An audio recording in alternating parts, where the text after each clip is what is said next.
పశ్చిమ మధ్య బంగాళాఖాతంలో ఏర్పడిన మోంతా తుఫాను కొన్ని గంటల్లో తీవ్ర తుఫానుగా మారే అవకాశం ఉంది. ఈ మేరకు విశాఖకు దక్షిణంగా 370 కిలోమీటర్ల దూరంలో తుఫాను కేంద్రీకృతమైంది. గంటకు 15 కిలోమీటర్ల వేగంతో ప్రయాణిస్తుంది. ఇవాళ సాయంత్రం లేదా రాత్రికి తుఫాన్ తీరం దాటే అవకాశం ఉంది. మచిలీపట్నం కాకినాడ మధ్య తుఫాన్ తీరం దాటే ఛాన్స్ ఉందని వాతావరణ శాఖ అధికారులు తెలిపారు. తుఫాన్ తీరం దాటే సమయంలో గంటకు 110 కిలోమీటర్ల వేగంతో గాలులు వీచే అవకాశం ఉందన్నారు. ఈ నేపథ్యంలో ఏపీలోని పలు జిల్లాలకు ఫ్లాష్ ఫ్లడ్ అలర్ట్ జారీ చేశారు. దాదాపు 18 గంటల పాటు తుఫాన్ ప్రభావం చూపనున్నట్లు అధికారులు హెచ్చరించారు. ఈ నేపథ్యంలో ప్రజలంతా అప్రమత్తంగా ఉండాలని సూచించారు.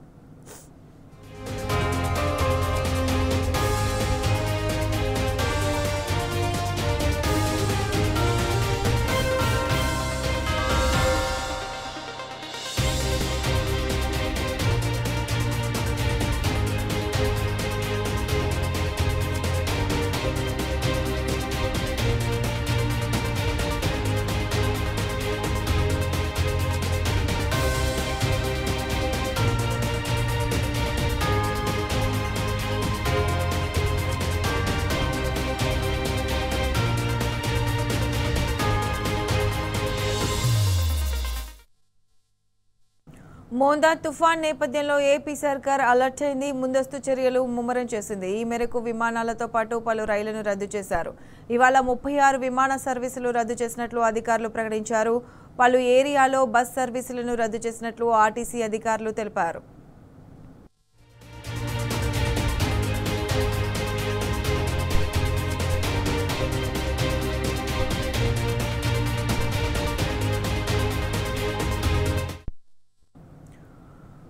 మోందా తుఫాన్ దూసుకొస్తున్న నేపథ్యంలో వాతావరణ శాఖ తెలంగాణను అలర్ట్ చేసింది. రాష్ట్రంలోని 3 జిల్లాలకు ఆరెంజ్ అలర్ట్ జారీ చేసింది. పెద్దపల్లి, భూపాలపల్లి, ములుగు జిల్లాలకు భారీ వర్ష సూచన ఉందని హెచ్చరించింది. ఇవాళ 21 జిల్లాలకు ఎల్లో అలర్ట్ను జారీ చేసిన అధికారులు రేపు 4 జిల్లాలకు ఆరెంజ్, 12 జిల్లాలకు ఎల్లో అలర్ట్ను జారీ చేశారు. గంటకు 40 నుంచి 50 కిలోమీటర్ల వేగంతో ఈదురుగాలులు వీచే అవకాశం ఉందన్నారు.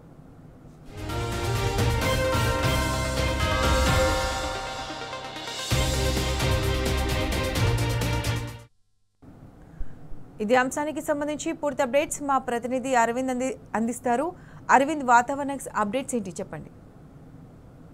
ఏదైతే చూసుకుంటే మోంతా తుఫాన్ వల్ల ఇప్పటికే అటు ఆంధ్రప్రదేశ్ తీరం అటు తెలంగాణ వైపు కూడా భారీ వర్షాలు ఉన్నాయని కూడా వాతావరణ శాఖ అధికారులు ఇప్పటికే హెచ్చరికలు కూడా జారీ చేశారు. రానున్న 3 రోజుల పాటు కూడా తెలంగాణలో భారీ వర్షాలు ఉంటాయని కూడా వాతావరణ అధికారులు హెచ్చరికలు కూడా జారీ చేశారు. ప్రధానంగా చూసుకుంటే పశ్చిమ మధ్య బంగాళాఖాతంలో మోంతా తుఫాన్ కూడా విశాఖ దక్షిణకు 370 కిలోమీటర్ల దూరం తుఫాన్ కేంద్రీకృతమైంది అన్నట్టు కూడా వాతావరణ అధికారులు తెలియజేశారు. గంటకి 15 కిలోమీటర్ల వేగంతో ప్రయాణిస్తుంది మోంతా తుఫాన్ అని కూడా ప్రధానంగా తెలియజేశారు. కొన్ని గంటలు పశ్చిమ మధ్య బంగాళాఖాతంలో తీవ్ర తుఫాన్ గా మారే అవకాశం ఉందని కూడా ఇప్పటికే తెలియజేశారు. ఇవాళ సాయంత్రం లేదా రాత్రికి తుఫాన్ గా మారుతుందని, తీరం దాటే అవకాశం ఉందని కూడా వాతావరణ అధికారులు హెచ్చరికలు కూడా జారీ చేశారు. అటు మచిలీపట్నం, ఇటు కాకినాడ మధ్య కూడా తుఫాన్ తీరం దాటే అవకాశం ఉందని కూడా ఇప్పటికే తెలియజేశారు. తుఫాను తీరం దాటే సమయంలో గంటకు 110 కిలోమీటర్ల వేగంతో ఈదురుగాలులు కూడా వీసే అవకాశాలు ఉన్నాయని కూడా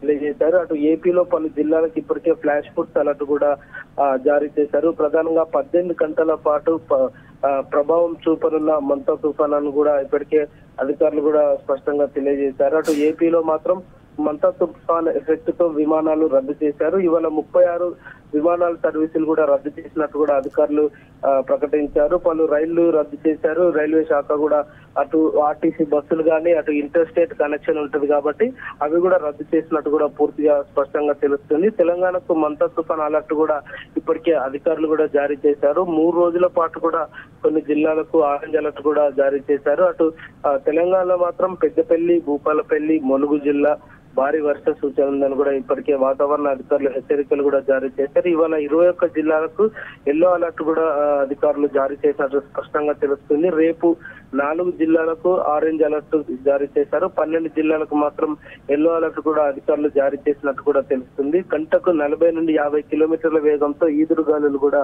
వీస్తాయని కూడా వాతావరణ అధికారులు ఇప్పటికే హెచ్చరికలు కూడా జారీ చేశారు. ఏమైనప్పటికీ కూడా తెలంగాణలో రానున్న 3 రోజుల పాటు కూడా భారీ వర్ష సూచన ఉందని కూడా వాతావరణ అధికారులు తెలియజేశారు. కొన్ని ప్రాంతాల్లో మాత్రం భారీ వర్షం ఉంటుంది, మరికొన్ని ప్రాంతాల్లో మాత్రం తేలికపాటి వర్షం కూడా ఉంటుందని కూడా తెలియజేశాడు. అటు సెంట్రల్ జోన్ గా ఉన్న హైదరాబాద్ లో చూసుకుంటే మాత్రం కొంచెం ఉదయం సమయంలో అది కారు మబ్బులతో కమ్ముకొని ఉంటుంది. ఇది మేఘాకృత వాతావరణం కూడా ఉంటుంది. అది మధ్యాహ్నం కానీ సాయంత్రం సమయంలో కూడా వర్షం కొట్టే అవకాశాలు ఉంటాయని కూడా వాతావరణ అధికారులు ఇప్పటికే హెచ్చరికలు కూడా జారీ చేశారు. ఏదేమైనప్పటికీ రానున్న 3 రోజుల పాటు తెలంగాణకు వర్ష సూచన ఉందని కూడా ఇప్పటికే వాతావరణ అధికారులు జారీ చేశారు. Professor right Arvind, thanks for the updates.